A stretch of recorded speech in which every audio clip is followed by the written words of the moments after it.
Honestly, the theme of this episode so far has been narcissism. The whole wedding culture, it's actually the same for baby culture too. It has become the most narcissistic pursuit possible. Like, it is insane. The balloons, like with the fireworks, and it's like, It's for social media content. Like, that's what it is.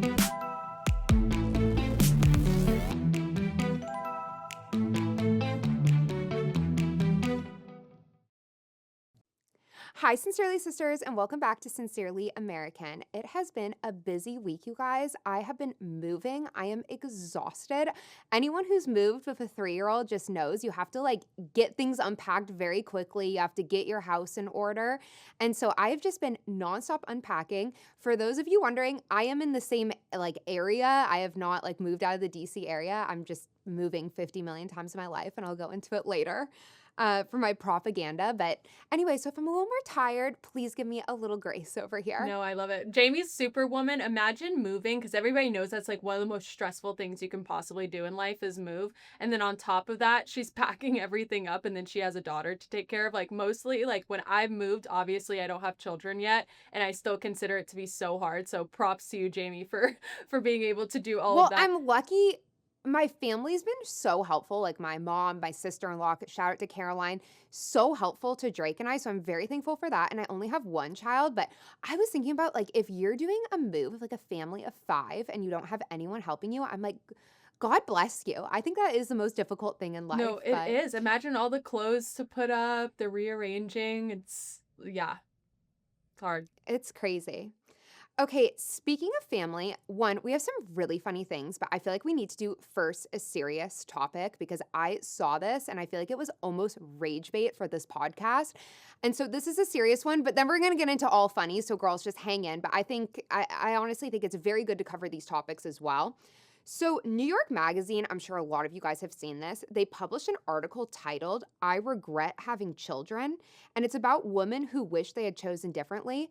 To be honest, I did not read the article because no way am I paying to read that. It's behind a paywall, but it went viral and a bunch of clips got posted from it. And from what I understand, it's the same old, same old. They interviewed some woman, and I've heard about this subreddit. There's a subreddit that exists of women who have children and they talk nonstop about how they regretted that decision.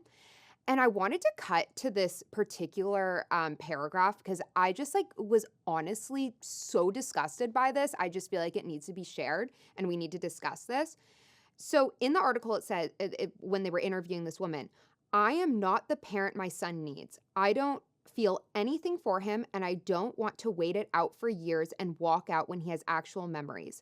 Right now, he's very young, and you can fake things, but I can only fake it so much." So this woman is talking about leaving her son. This propaganda, actually, there's been so many disgusting things published by these liberal magazines throughout the years. We could go on and on. This is, though, the most disgusting thing. I think this is more disgusting than the abortion propaganda. This is a real child existing today where a mom is writing in disgusting, leaving her own child behind. I don't, honestly, we might have, should have put this in the I have no words because it's truly hard to have words for how disgusting this is. Yeah. You know what's so interesting, though, is I do believe that this woman feels this way, but more often than not, I don't really hear a ton of women saying this. Normally you'll hear women who are putting their baby up for adoption, experience the birthing process and then really connect with their baby and decide to keep their child, or nothing's better than becoming a mother. It's just a new exciting journey. I hear this more often than not. Even women who weren't particularly ready to have children or didn't think that they were ready tend to lean into motherhood once they become moms. And so this is a weird propaganda thing that they're propping up, and it's a sentiment that's probably not very common, but it's just of course going to validate this feminist girl boss culture of put yourself first. It's okay to be a narcissist. You can completely hurt everybody else in your life, including yourself, and we're just going to uplift your self-sabotaging behavior because I'm a girl's girl and I'm going to support you no matter everything, no matter what you do in this life. And so it's disgusting. I think also, though, Jamie, women who do this are particularly evil to me, though, because you're making these public statements that your kid could potentially read one day. And imagine the mental damage that that does to that particular child who had to read that their mother didn't want them. The one sole protector and nurturer that you have that brought you into this life is making public statements that they don't want you. You don't deserve to have children, because do you know how many millions and millions of couples now can't conceive in this country and all across the world? And you have the audacity to go to some sleazy tabloid or some stupid ass magazine to talk about how you regret having children. I don't know. I just think that not only is this selfish behavior, it's just truly evil that this woman has created a life and then decides that she wants to abandon it, and not only abandon her son in silence, but also go and talk shit about it, the whole situation. And these are the same people, Cameron, that you know all day are going to therapy, talking about their trauma that they've been through. Like, we all know that group of women who nonstop is the victim of everything. They're all into that therapy culture. Meanwhile, they're literally putting out propaganda that their kids could read one day. And I want to say this as well. I think the selfish culture that you touched on is the most important piece about this. Because, yes, being a mother, as someone who is a mom, I know it is the most selfless thing you can do. You have to live for someone else, and it comes with a lot of challenges and obstacles. I'm always the first to say that, but it is the most rewarding thing you can possibly do. But of course, these selfish people are so miserable because they can't live for anyone but themselves. And I love what she said in that, where she's like, oh, do I have to fake it? Yes. Like, you do. I guess you do. If you can't feel that deeply within you, if you're honestly, I think that's sociopathic behavior. And if you can't feel that, then be an adult, have responsibility, and live for someone other than yourself for one time in your life, and fake it for your son. Be a good mom for your son. Fake it till you make it. Do you know how many parents, like, I think like some of these people just think like, oh, parenting just comes so easily and naturally to everyone. No, it does not at all. There's plenty of challenges. People have different challenges with sleep schedules. I have a toddler that has tantrums. Like, these are normal things that you go through that you have to, sometimes you got to fake it and get through different things. But what's so crazy to me is like, even though, I've gone through the terrible twos, I've gone through, different things of being a mom, you almost forget about those like bad little parts where you have to get through those challenges, because you see your daughter and all like achieving all these things and doing like the cutest things possible. And all of that feeling goes away where you're like, wow, maybe that was challenging, but it's so rewarding at the end of the day, because there's just love for your child that you can't have for anything else in this world. Not for a dog, not for your cat, not for any of your pets. Honestly, like, your love for your spouse is even different than your love for your child. But the selfish behavior is exactly what leads to this mentality and this negative outlook. I am a huge believer. I think we've done this for propaganda that we're not falling for. That mindset is every single thing. And so if you go into it with this mindset, like these women who write on these Reddit pages about how much they regret having their children, if you have that mindset, then yes, you're going to have a very negative experience being a mom.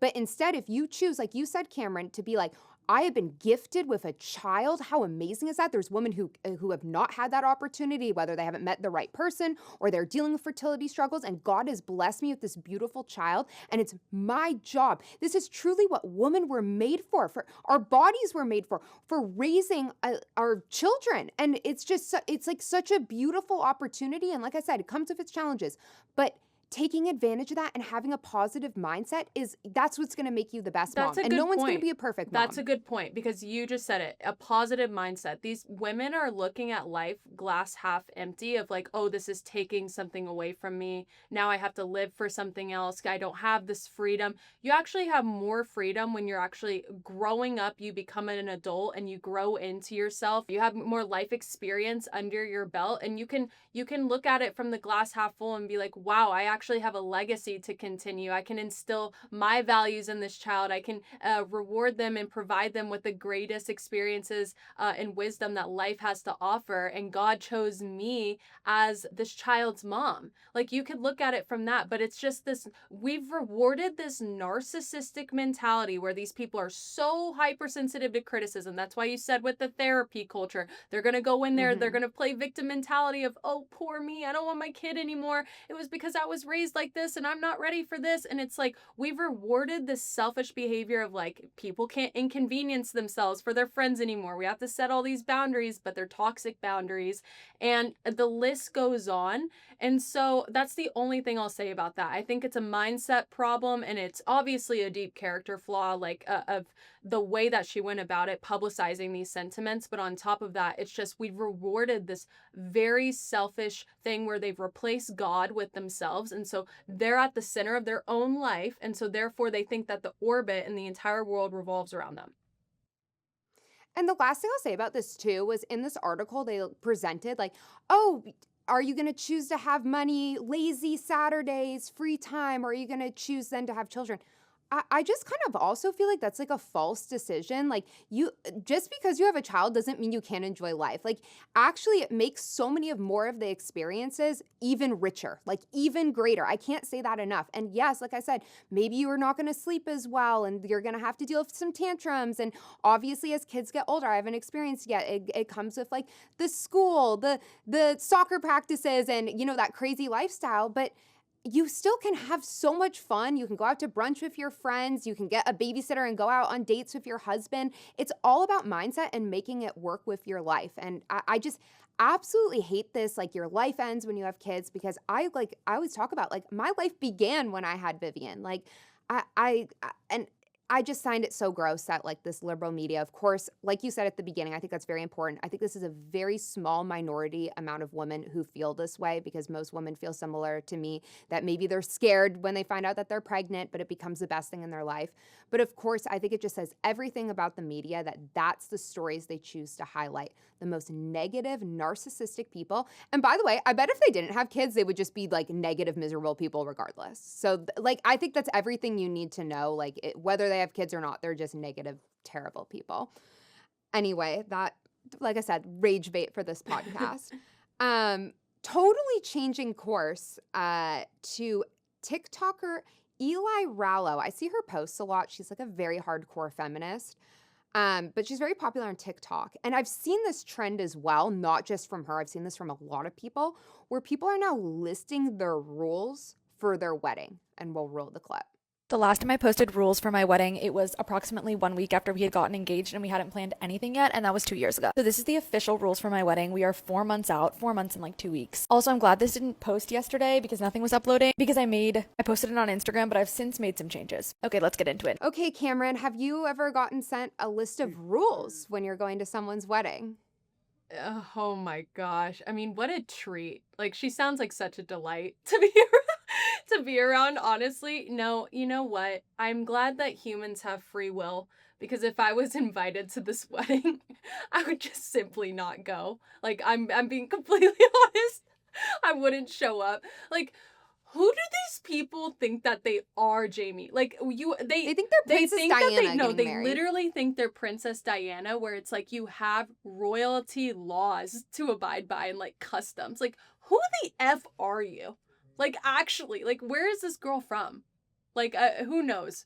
Who knows? That's like me being from Kentucky and I'm like, okay, I'm like from Kentucky and I'm like, here's a list of demands that I'm gonna make you do at my wedding. And it's like, she's from bum F Kentucky. What are you doing? Like, that's what I think about this girl. I'm like, who are you to be doing this to your guests? One, they can't kiss each other on the dance floor. What the actual F are you talking about? You have to put your phone in a bin. They can't take photos of your wedding dress and then you have to personally approve their posts. It's like, shut the F up. I'm not going then. Whatever happened to just like rushing to get married? You love that person so much. It's only about you two. You have everybody there to experience it. It's like, you're taking the fun out of it. You're just absolutely such a generic person. So I don't know why the hell you think that you can have all these rules.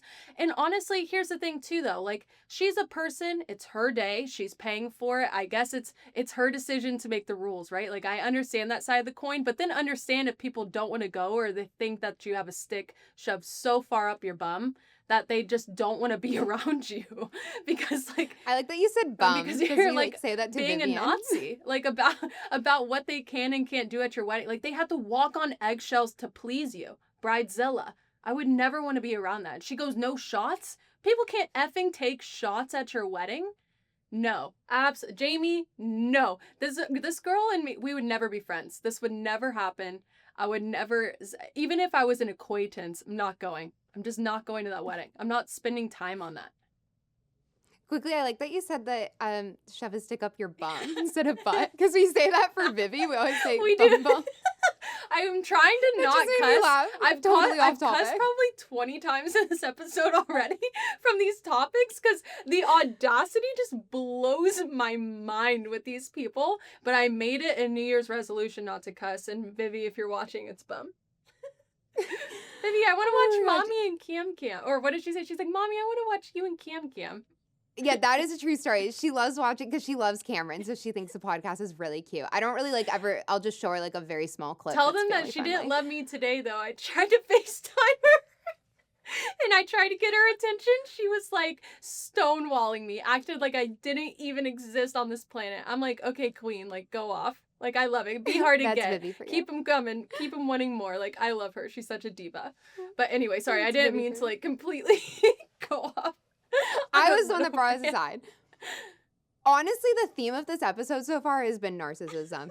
It's like the whole wedding culture. It's actually the same for baby culture too. It has become the most narcissistic pursuit possible. Like, it is insane, and it's become all about getting content. Like, I swear that's like now the whole point of a wedding, Yeah. a whole point of the baby shower, the gender reveal. We went over this the last episode, how now there's like people will have, you know, the engagement shower, the proposal everyone needs to be there for, the bachelorette destination, Yeah. then they'll have this wedding where then they have 50 rules. And it kind of reminds me of the people during COVID that were like the Karens, quote unquote, that get, you must pull your mask up. You know, those people, like, I swear it's like a power trip that they're getting. And it's like, yes, you are the most important person on your wedding day. It's about the bride, but people have taken this to a level that is like just uncanny. Like, it's like frankly like disgusting. And you're right. Like, I'm like, I don't want part in that. Like,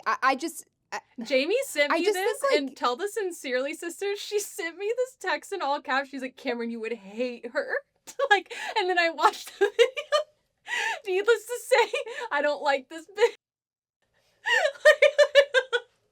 I'm like, I would no, you were like, never can I be friends get with 20 you." seconds of my life No, back? seriously, from I was this like, I just wasted 20 seconds of my life watching this video about like all Also, the is rules. she sending this list to her guests? Like, that's my Imagine question being a too. Like, is this like the groomsman- wedding invitation? imagine- You open up and there's the Imagine list. the groomsmen's chat without the groom at the moment, watching that video, being like, are we sure that we want to tell him to walk down If that I aisle? open that up, I'd just toss it in the trash. Oh my gosh. I've also seen this similar culture when people have a baby where they're like, only this person's allowed to visit, only at this Oh, time, yeah. only I'm not allowing this person into the room. I'm like, can you just have your baby and like celebrate with your family? Like, it's really like not that deep. Yeah. Like, I mean it. Like, it should be about the baby. It should be about the wedding. Like, this is out of control. And by the way, the same people who would make this list are the same people that are like, come to my destination wedding and spend like $7,000 to be at my wedding. And then I'm also going to micromanage you the entire time.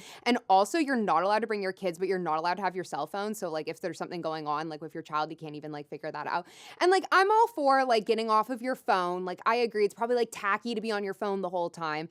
But like, I think it's just like, that's just common knowledge and like being polite at a wedding. And I don't think you need to like micromanage every second of your own wedding. And it's like, set your dress code and like have people have a good time. Like, and let me tell you, the best weddings I've ever been to are the ones where they take themselves the least serious. I completely Anyone who takes themselves agree. so seriously at the wedding, it's like not fun.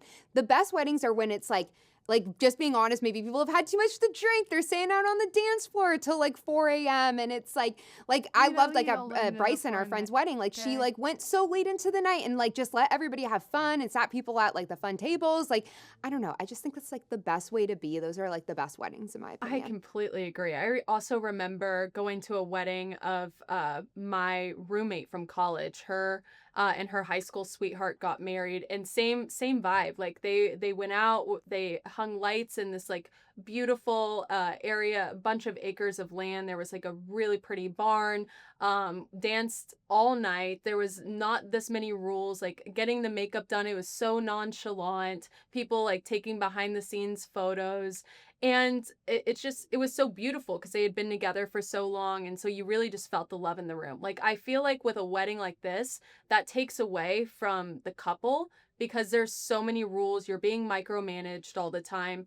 And I just think that they've gotten away from the true meaning of like what a wedding should be. It should be about the couple. You should have family and friends there to witness it, to support you and love you through that. It's not like some grandiose, like this huge event where you're like the center. That's another thing too, not to like completely ramble, but also you mentioned having babies, like the gender reveals. Gender reveals are becoming like that, I think, with like the balloons, like with the fireworks, and it's like It's for social media content. Like, that's what it is. it's yeah, and it's all about yes, and it's all about the couple. It's like not even about the child. It's about the couple Yeah. at that party being the center of attention. Yeah.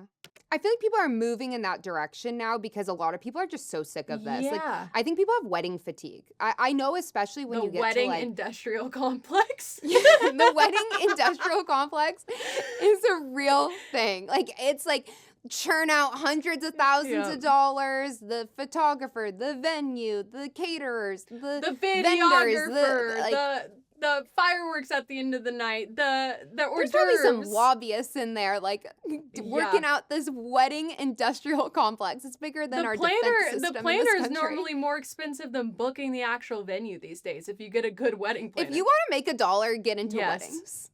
Yep. That is my biggest recommendation. Okay, now this video, I Cameron, I don't think you think this video is as funny as I do. Like, I literally, like, I don't know why, I just like burst out Which into one? tears.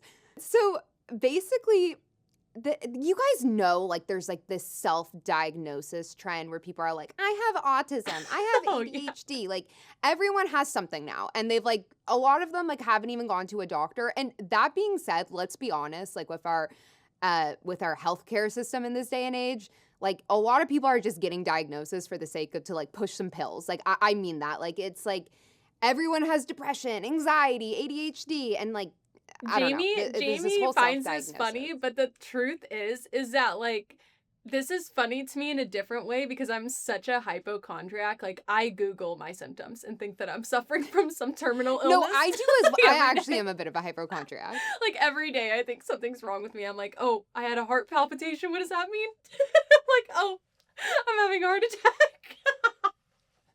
Remember when you like got anxious and went to the hospital? No, they You ever put me like on got a heart anxious and like monitor. thought she was having a panic attack? I've actually done that before too, guys, and like thought she was having a okay, heart tell attack them- and like went to the Okay, so hospital. I will tell them real quick, like 2 minute story. I was having these like really bad heart palpitations before bed one night, and like to the point where I couldn't breathe, and then I was like psyching myself out to the point where I took myself to the ER, and they were like, "Sweetie, you have an anxiety attack right now. Prescribe me." Prescribe me flying, anxiety too. medication, okay? The anxiety medication was nothing but like Benadryl on crack. Like, all it did was put me to bed. All it did was knock me out. And they were like, honey, how's things going at home? And I was like, I'm great. How are things going at work? $1,800 How are things later, going and you at just work? found out you Not had anxiety. pressing at all. I'm actually like a Gen Z, like social media content creator. Like, I'm not out here like going through basic training. Cameron, I'm positive it was because you went on a flight with turbulence and it like stressed you out. So like weak-minded we No, are. I like touched Jamie, literally, if- like a few bumps on a If I flight, have and like one people bump used to go on to a war. flight, no, if I have one bump on a flight, bet your ass I'm texting you and I'm like, Jamie. People used to like Turbulence. fly into like used to like fly into war zones and drop bombs and be shot at, and now like People were in Cameron and I like choppers literally and go on a flight and Nom. have 2 bumps and People were getting, we're, like, they were in the literally hospital. coming out of choppers in Vietnam, and they were able Okay, to survive that. Anyway, go ahead. we are getting way off. Okay, well, it's topic. funny, so I don't care. Sincerely, sisters. will Long story appreciate it. short, this falls into, I agree. This falls into that like group. This just takes it to a new level, you guys. This came across my feed.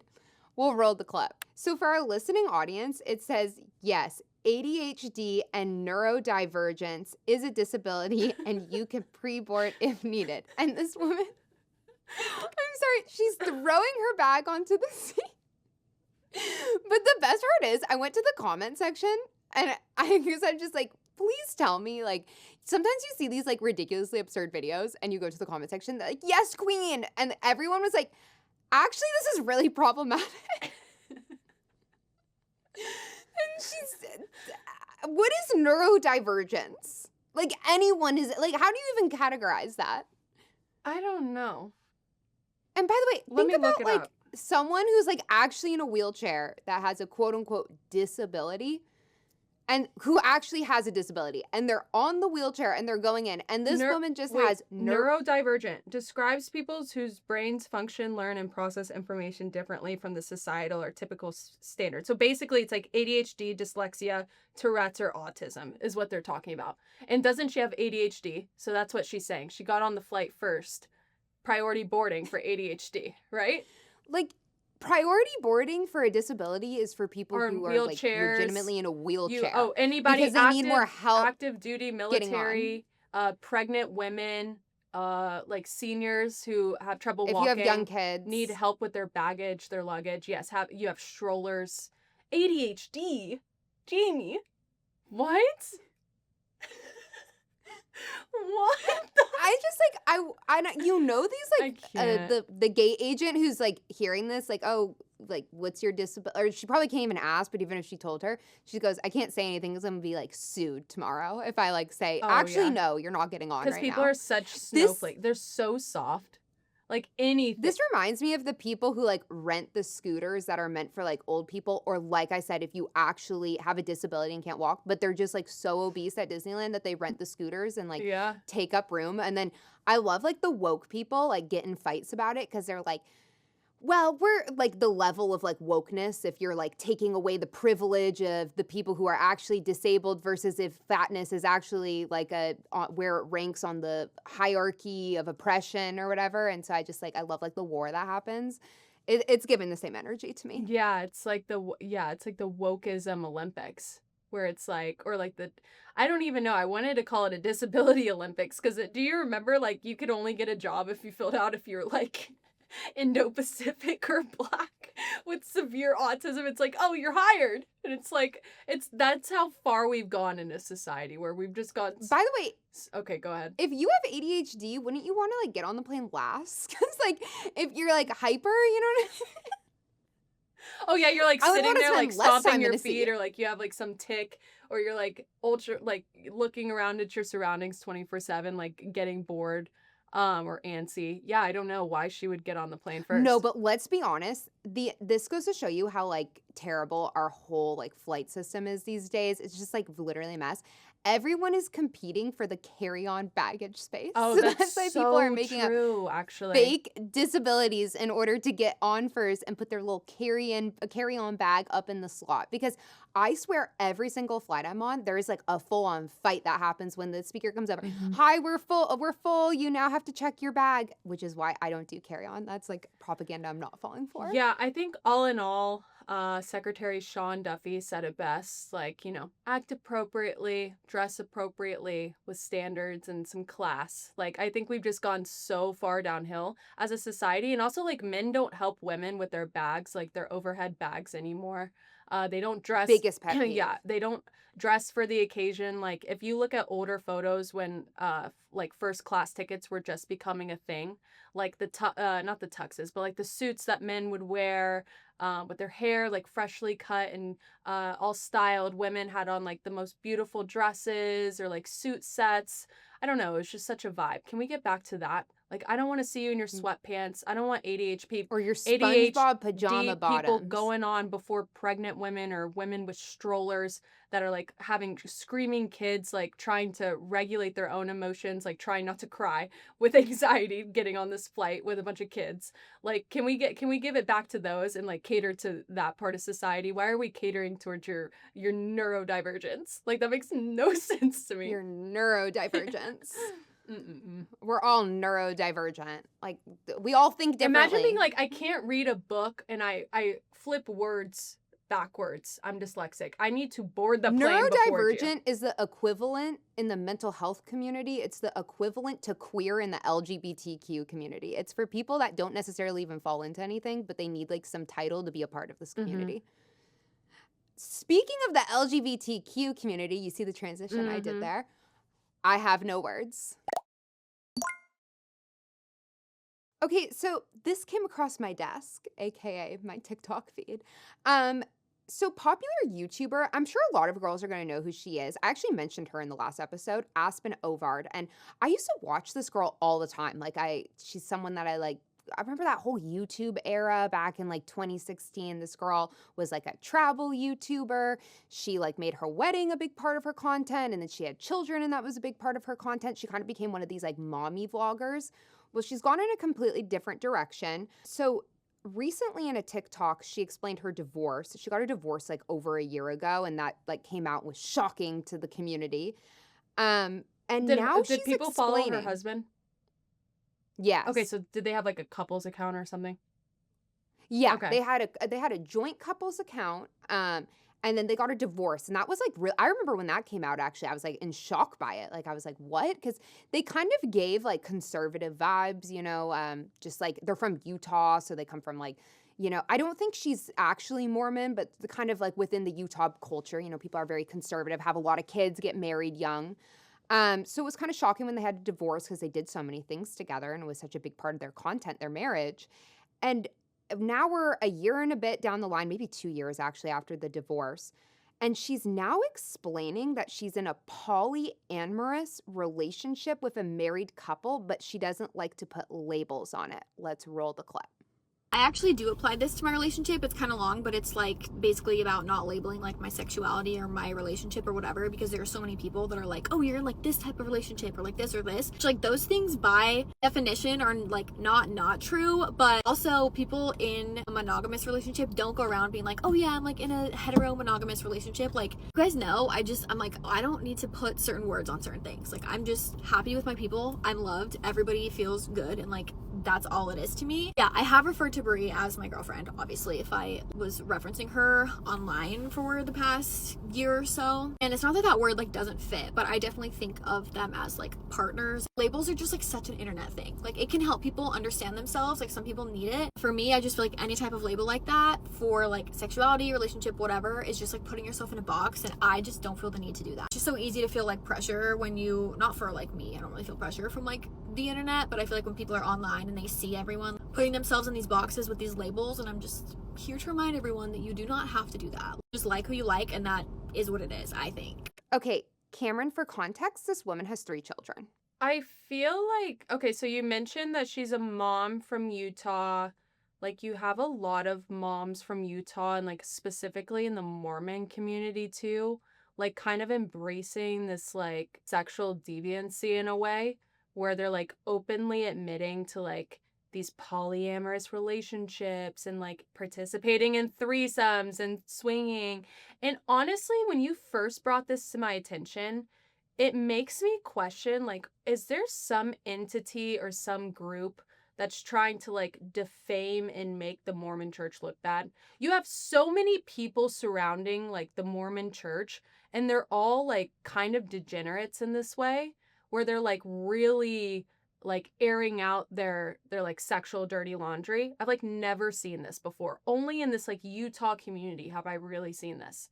And it makes That me is think, true, I'm like, especially with that Secret not Life to of be, Mormon yeah, live it's like show. not to be a conspiracy theorist, but also I'm like, this is way too common where people are either like capitalizing off of this because it's like more socially acceptable and you're getting more clout from it because like it's engaging. People are engaging with that content more. So maybe they're like following the same format, or there's something much deeper going on. And there is like some like targeted campaign utilizing all these people in this like Utah orbit associated with the Mormon church to make them look bad. I swear by that. Cam, you need to get on the case and I know I investigate. should. I wouldn't be surprised by that, honestly. Like, I think a lot of times, I think there's a lot of media out there that's constantly trying to tear down different churches within Christianity. So honestly, that wouldn't shock me. I think like going back to the actual topic on hand that we have here. So getting a divorce, whether it ends up being the right thing or not for your family, is very traumatic for children. Like, it is. Like, anyone who's gotten divorced, even if they don't regret their divorce and it might have been the right decision for them and their marriage, it's very hard on kids. Like, that is a tragic thing for kids. every single statistic and data shows that kids do better when you have a man and a woman in the household. And that's whether you believe in science, whether you believe in God, whether you believe in both, like me, that is what is intended. That's why you need a man and a woman to have a child. And so all the data backs that up. And that's not saying that if just because your parents are, a lot of people grow up in divorced homes. It's very common. Almost, I think 50% of 50% of marriages end in divorce nowadays. But it is better to have two parents in the household when that can work, obviously. So this woman already, put her kids through this traumatic experience of having a divorce with their dad. And now only a year or so afterwards is bringing them into a polyamorous relationship. And I love how specifically in this video, she's like, we don't like to put labels on it. And I just feel like that's how like a lot of people nowadays like skirt responsibility for terrible decisions. And they don't want to put labels on it. But actually for young children, it's very important that you label things because young children don't understand things. They don't. You are opening them up to the world. How they see the world is through you. And so I can't imagine how confusing this is for their children who, like I said, just went through this divorce and now are like, why is my mom dating a woman and then also a dad? And then those people have their own family and they have their own marriage. Not to mention that this married couple, I assume they have kids on the other side. What a complete disaster. And this goes back to the original topic that we brought in, where it's just this selfish lifestyle. And she talks a lot about, I've followed her for a while with these videos. She talked a lot about how miserable she was in her marriage. And now this is about exploring her sexuality and exploring things that she didn't get to explore because she got married so young. And it's like, no, as a mom, like that time is sailed to quote unquote explore. I don't think you ever need to explore these things to be clear and concise, especially as a Christian. This is why Christianity is very important because it offers moral guidance where you don't feel the necessity to go and explore the sexual deviancy like you mentioned. But that is not the time anymore. Like you are a mother. And so now that you are post-divorce, the only thing in your head should be, how do I make this situation as normal as possible for my children to safeguard my children's emotions? And this is doing the exact opposite. And she's being praised. Oh my gosh, you're so brave, getting out there, trying things new, putting yourself first. I'm so sick of this culture where it's like, you get praised for putting yourself first and hurting other people. And like I said, she talks nonstop about her trauma. Meanwhile, she's traumatizing her own children. But she can't even see that because she's only wrapped up in what matters to her and what matters in this moment to her and what makes her feel good. I could go off on a whole rant. I could cook. I lived in Florida for 3 years. And so, we'd see the pineapple flags or like the gnomes in the yard signaling like the swingers. You used to have an era where like retirees would go on certain cruise ships and then they would do this business in private. Why are we airing this out on social media for like your kids to see? It's coming from this like normalize everything culture where they think this is widely accepted and okay to bring children and involve this in. They don't want to hear about your private life like that. They're not going to fully understand, like you said, whatever happened to like, I don't want to say guilt, whatever happened to just like keeping shame. That quiet and like that being that's being because we're not a publicly Christian shamed. society anymore. Yeah, exactly. Like bring back public shaming. I said in a couple episodes ago, like we should bring back bullying. Like I was bullied when I was younger and it like built my character. I think that everybody just normalizes everything these days. And so therefore she does deem this to be socially acceptable in this day and age.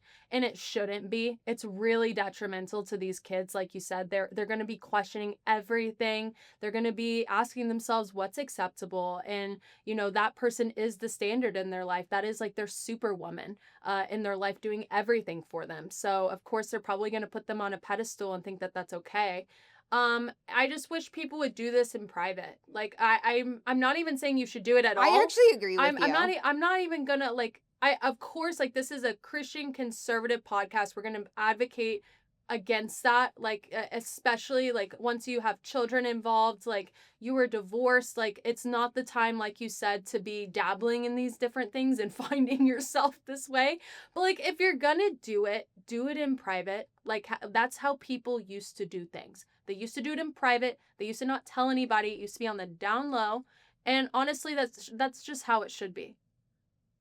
But it's because these people almost have blinders. Like, they're so self-centered. Like, they don't even think of how their children will interpret this one day. They only think of themselves. Like, yeah, when mom went through her polyamorous era, Yeah, what? imagine your mother went through all of that, like did that and posted about it online, and like you have to now. I just like I can't imagine being like, yeah, when my mom went through a polyamorous era and she had a girlfriend and a boyfriend and they came over for dinner, like I know, like, normally you'll hear, like, I've heard things growing up where, like, a girl would have a bad boyfriend relationship, then she'd, like, be a lesbian for, like, 2 years, and she, like, would get married to a guy or something. Like, I've always, like, heard stories like that, but it's like, okay, you've brought multiple children into this world, you need to lock the F in and, like, be a parent. Like, there's no time for this anymore, and if you do have that time in your hands, baby girl, go and do that behind a closed door. Don't be telling the world that for your kids to hear one day. It's disrespectful. It's like so unnecessary. and it brings shame to your family, by the way, It too. And this does. is another thing.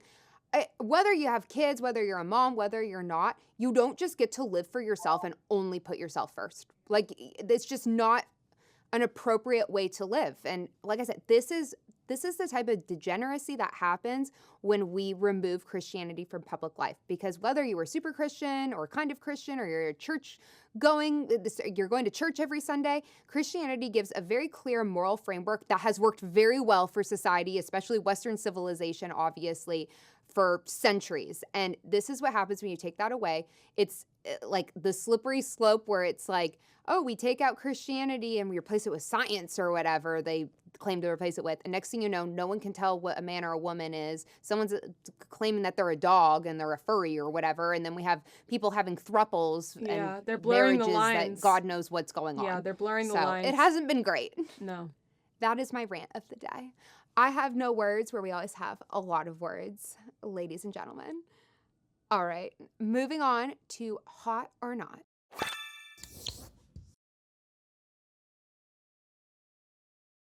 All right, Cam, hot or not, home workouts. I'm going to go hot, and I know that you may have a similar take, but I feel like when you grow up and you're on the go, and like, especially if you work from home too, like, it's just easier to lay down a yoga mat and do a home workout and buy some weights off of Amazon. Like, I've gotten into this recently. I used to be a girl who would like always make it a thing to like go to Solid Core.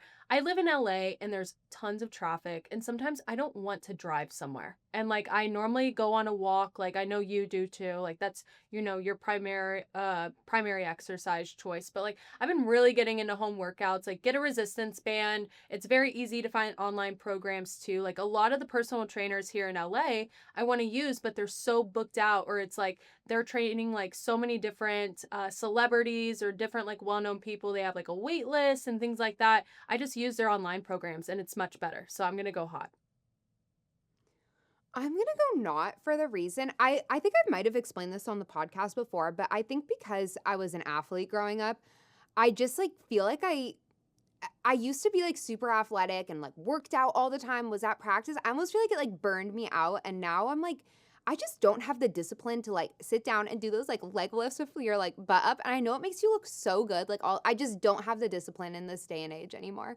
I don't know. Like I need to get back to that. I need to get athletic again. I know my mom is like listening to this being like, because my mom's a big worker outer. Like she is like the type that's waking up at 5 a.m. and going to Pilates. And I'm just like, honestly, Mom, your goals, I just am not on the same page as that. And I think I just don't enjoy it. Like, I'm being honest, I just don't enjoy Jamie, there's like so whether many you're people that don't enjoy it though. Like you just sometimes I you just know, have to and do it's like it.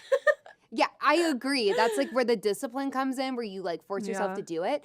That being said, though, I do think with working out, it's best to find the best way to enjoy a workout because you're more likely to stick to it. And for me, I think that's walking. I really enjoy walking. And like for a lot of people, they're like, that's not exercise. But trust It me, you burn is. a lot of calories when you're moving around town. Carrying Vivian everywhere because she's in this era where she doesn't want to go in a stroller and walk or whatever. I'm like, Mm-hmm. Exactly. from that. So anyway, I'm going to go not with that just because I don't have the discipline. I wish I could say hot, but I'd be a liar and I will always be honest with you girls. Early bedtime. Normally I would say hot, but right now I'm just gonna go not because my mind has just been like racing about the universe at night for some reason. I go to bed. What's the Scott Disick quote where he's like, Chloe asks him something like, "What time do you go to bed? Like, don't you like have to get up?" He's like, and she's like, "What are you thinking about?" He's like, "Oh, anything that's ever been going wrong in my entire life." I'm like, I do that to a different extent where I'm thinking about like laws of the universe and philosophical understanding and God. And I like roll over and I'm like, how tall was Jesus at like 12 a.m.?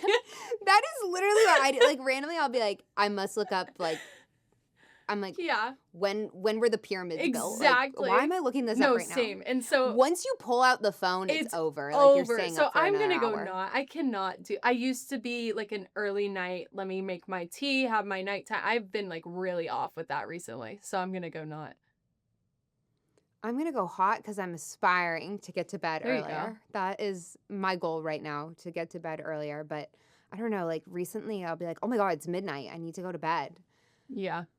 I have a very active mind too. It's really annoying. Or you'll like be laying in bed and like your mind's like, let me just like replay the most embarrassing moment of your life ever.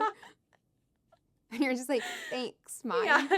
Or let me like rage bait you right now with like the worst thing that's happened to you. I know.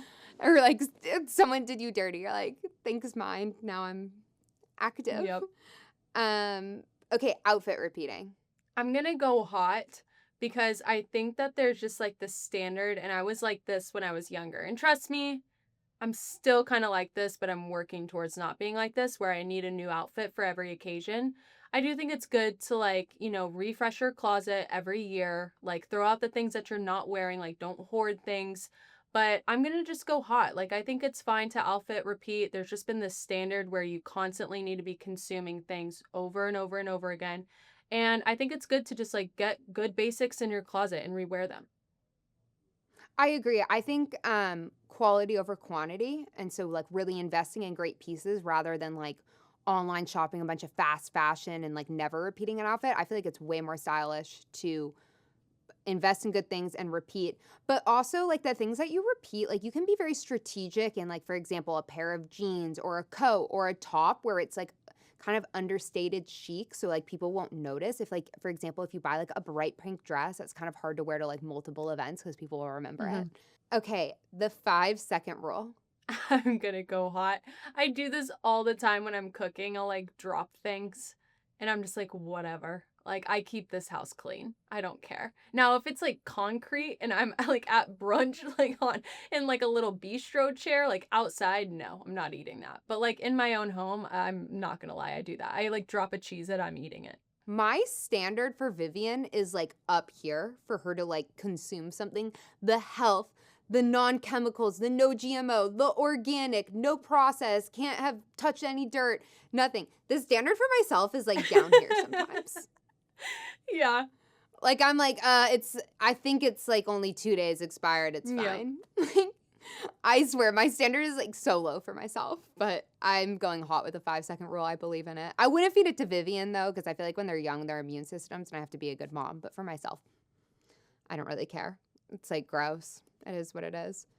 Okay, iced coffee. I'm gonna go not. I've like watched all of these things about like how women need to be consuming warm foods and like warm broths. So long story short, there's like this China maxing thing on TikTok. It's talking about broths, homeopathic stuff, kind of plays into Maha a little bit, but it's talking about like warming your womb, like fertility maxing. Like women are designed to like, and I think humans in general are just designed to like eat more warm foods.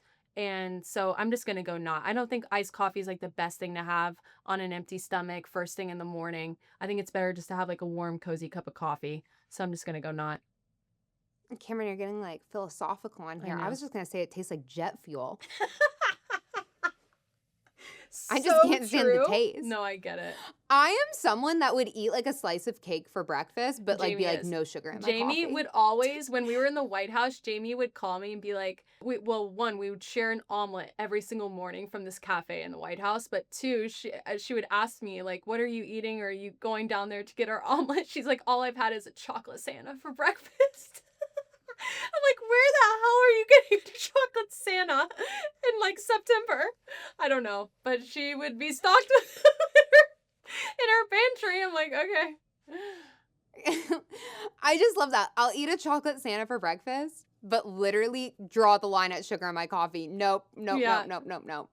So anyway, I can do like a normal hot latte with just like a little bit of milk in it. I like See, I'm like Mahat in so many ways, but like also like I'll have a tendency where I'll eat a chocolate Santa for breakfast.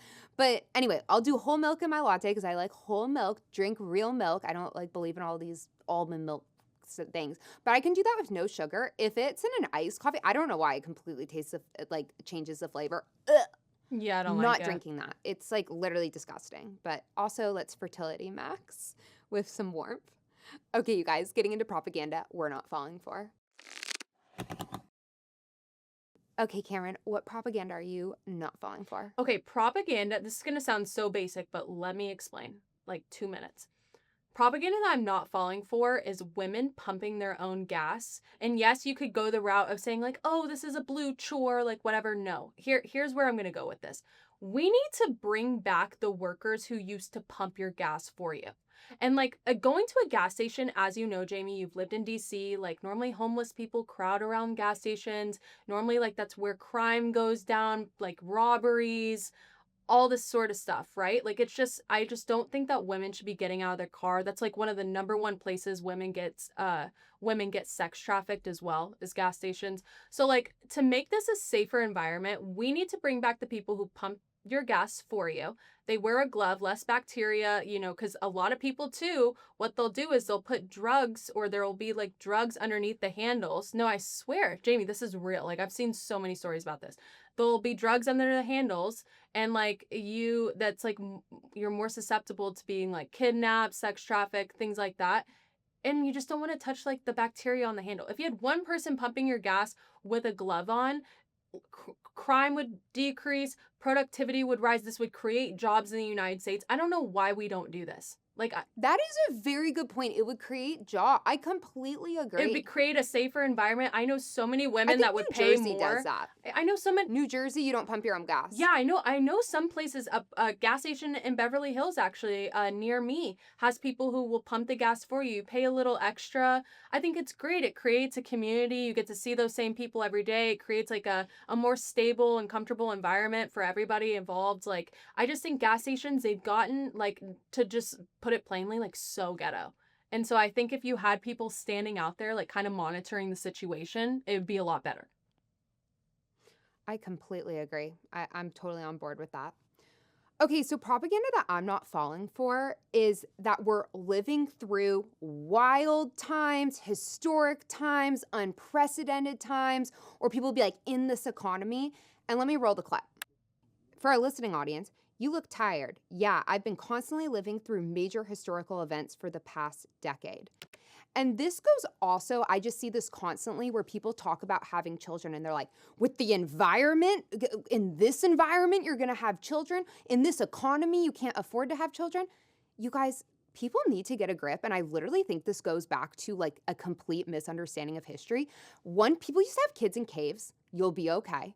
People lived through the Great Depression. They lived through potato famines. They lived through Holocaust. They've lived through genocide. They lived through major world wars. They've lived through war and conquest. They've lived through, people used to get on ships from Europe and sail across the Atlantic Ocean and make it to America. And many died of scurvy, of every disease. There's been black plagues. Like, we are not living through historically unprecedented times. Like, just because Donald Trump got elected president and you don't like his tweet, you're not living through a historically unprecedented time. You're going to be okay. The environment has also, whether you believe in climate change or whatever, the climate has changed for millions of years. You're also going to be okay, I promise. We had a very cold winter here in DC on the East Coast. I promise you, the climate change is gonna be okay. You're not gonna overheat. The ocean isn't gonna rise and overtake your land in your lifetime. Like, you're good. I think this is crazy. Like, I get it, like inflation, you guys, like I totally get it. During the Biden years, I was fighting inflation's terrible. That's why we voted in President Trump, and he's lowering these prices down, trying to make it more affordable. Like, I'm so for that. Like, I want the American people to thrive.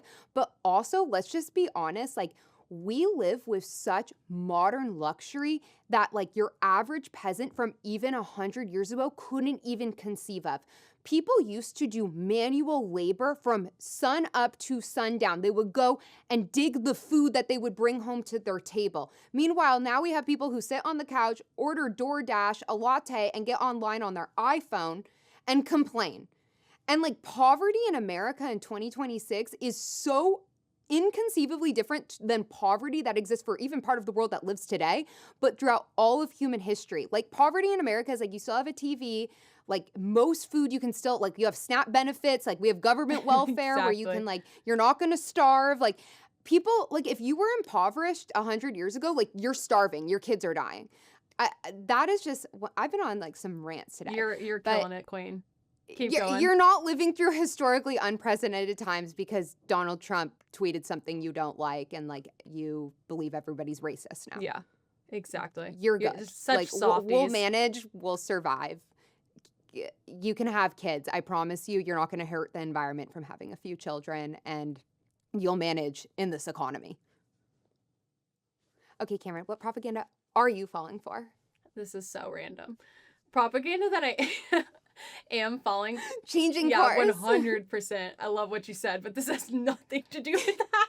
We're talking history. We're talking LGBTQ polyamorous relationships. We're talking pumping your Only gas. here on We're talking Sincerely American. Only here. About your lattes. We'll cover it all. Okay, so propaganda that I am falling for is the saying, ignorance is bliss. Like, I used to not understand this when I was younger, but now that I'm older, I truly understand like blissful ignorance because I look back, like not to have like self-deprecating humor, but I look back at like my years at the University of Louisville when I had like negative $15 in my account, like about to get a $30 overdraft fee charged to my card, and I was so happy. You asked me, oh, did you hear about? No, didn't hear about shit. Wasn't scrolling online. I went to class, I went to practice, I cheered a game, and I went home and I ate cereal. I talked with my roommates, and that was it. Like maybe you'd see a Snapchat story. Like I wasn't in the know with anything. Like before I got into politics, I'm saying, like my first couple years at University of Louisville, I was just blissfully ignorant about everything. I was the happiest I had ever been, I'm not gonna lie. And not to say that my life hasn't gotten like much more beautiful. I've had so many doors open for me. Like I am very, very happy. But I do think that there's something to be said about living like this, because once you open your eyes to what's going on around you, if you're constantly in the know about everything, trying to understand everything in a deeper context, like psychoanalyzing every single situation, being self-aware, being situationally aware. Jamie knows this about me too. I enter a room, I clock something out of the corner of my eye from like literally 30 feet away. Like, and somehow, some way I'll know about it. Like there's something to be said of just like living stupidly. Like, I truly believe that. Like, before I moved to LA, for instance, too, like, the beauty standards here are so different. I used to think that I'm not going to say I used to think I was pretty. Like, okay, let's, like, calm down there, Cameron. But, like, I used to think, like, what... Well, you are beautiful. No, so, I know. Like, you'd be delusional if you didn't. Okay, but I'm just saying, like, I notice way more about me now than I did, like, living in Kentucky and stuff. Like, I think LA, there's much more of, like, a vain culture. You know what I mean? Yeah. And like No, that's very true. Yeah, and I just used to live so ignorant. I was in Kentucky. I was like, I'm the hottest shit ever. Like I was like walking around so dumb. Like actually. Is it better to be like a big fish in a small pond or a small fish in a big pond? So true. I like the mentality. Sometimes I'm happier when I don't know everything. I scroll on X, I'm like, this is doomsday, and I don't want to be on this app. Like, it looks evil. And like everyone's pissed off. There's like fights going on behind these screens. Sometimes I'm like, did you hear? No, I don't want to hear about anything. Sometimes I just want to live ignorantly. Did you see the breaking news from TMZ today that Donna Kelsey is remodeling her home? No. I thought that was hilarious. That was my whole X feed, like TMZ, like will put on the screen. They broke this random story. Oh yeah, they were like the Iranian war is taking away from Donna's kitchen remodel. Yeah. I just thought that was funny. I'm like, can we have like lighthearted things like this? Like I love that everyone's like breaking news. Like they're like in the Situation Room. Donna Kelsey is remodeling her home. I'm like, more of this. I just like, think genuinely. that there's like something to be said about people who have like low IQs or like, because I don't want to say stupid, but like people who just don't seem to care about like world events, like being happier because they're just out of the know and they're Well, I blissfully think that's why ignorant. liberals are very unhappy a lot of times because their entire world is about politics. They make every single thing political and every like that is their worldview Yeah. 24/7. And so when you're thinking that way and you can't just like let loose and like enjoy life sometimes, like not everything needs to be like this deep political, like toxic, divisive thing and like an offensive thing to you. And I mean, when you live in that system where you have to constantly hyper analyze like the Ye- way you say things to not offend Yeah. all these people, like I'm so thankful I'm not a liberal because I don't have to like live by that like scale, if that makes sense. Yeah. I could imagine being pretty miserable feeling And that way. I think it's good to get out of politics sometimes and turn off your brain. yeah, I think it's good to turn off your brain sometimes. Like I think about just growing up and like the amount of I guess like I've just matured over the years as anybody does as they get older. You have more life experience under your belt. And I think of times where I'm like, I never thought about it this way. And then I think a little bit deeper, I'm like, I don't think I even thought about that at all. Like, and honestly, I Right. was probably a little bit more of a happier person that way. So I don't know. That's propaganda that I'm falling for these days. It's just kind of being blissfully ignorant. And I know that sounds bad. And maybe don't take that advice. Take it with a grain of salt. But sometimes it's good to turn your brain off and just not care. I agree. I think sometimes it is. It's a nice break. Sometimes you need that. Just live happy sometimes.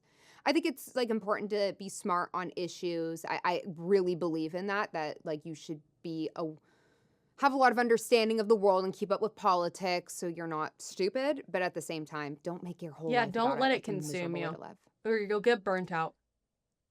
My propaganda that I'm falling for, completely different. I mentioned at the beginning, but moving. I am Yep. someone that has moved like 50 million times. And like Cameron also has moved 50 million times, but she like moves all over the country. Like I stay in like the same place and move. And I swear, I'm just like one of those people. I get very bored of like where I'm currently living and like just want to like go to somewhere better. I don't know how to explain it. I don't think you should be like, obviously, don't be financially irresponsible. I'm not saying that.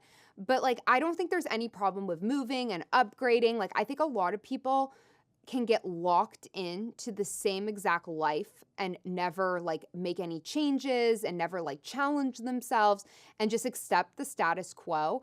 And I like swear I move like every spring and it's like a way to do like spring cleaning and like to like start a new like I always have like a bunch of new goals after I move that I like want to live up to. Like I'm gonna work out more, or I'm gonna do this more, I'm gonna do that more.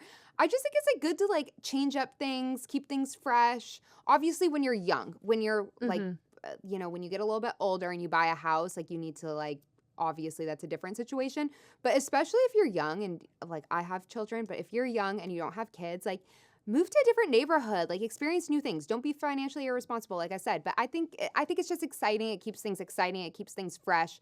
And we talked about this when it's like leave your hometown, and I always recommend that. Like I think it's important to experience new things. And I think a lot Mm-hmm. of people just accept like, oh, this is how it has to be, and they don't even like think outside of it. And like I said, moving is like a very small component of that, but I think it teaches just important life skills though. Like you should be able to adapt to change. You shouldn't put, too much emphasis on like in an sorry, what was I going to say? Too much emphasis on inanimate objects and like getting too attached to like a certain place of living. Like create your memories there and then create new memories elsewhere. Like be able to change, to grow and like upgrade as you see fit, like you said. yeah, I agree. There's nothing like too philosophical for me. I just think it's like It's fun. I'm It's fun. I Change of just like scenery. moving. That's like humans were designed to be outside, to be experiencing new things, to be meeting new people, having new conversations. What's wrong with moving a lot? Like who cares? You and I both move so much though. Like Yeah. people will stay in homes for like 3 years. Jamie and I will live in 6 different places within that span.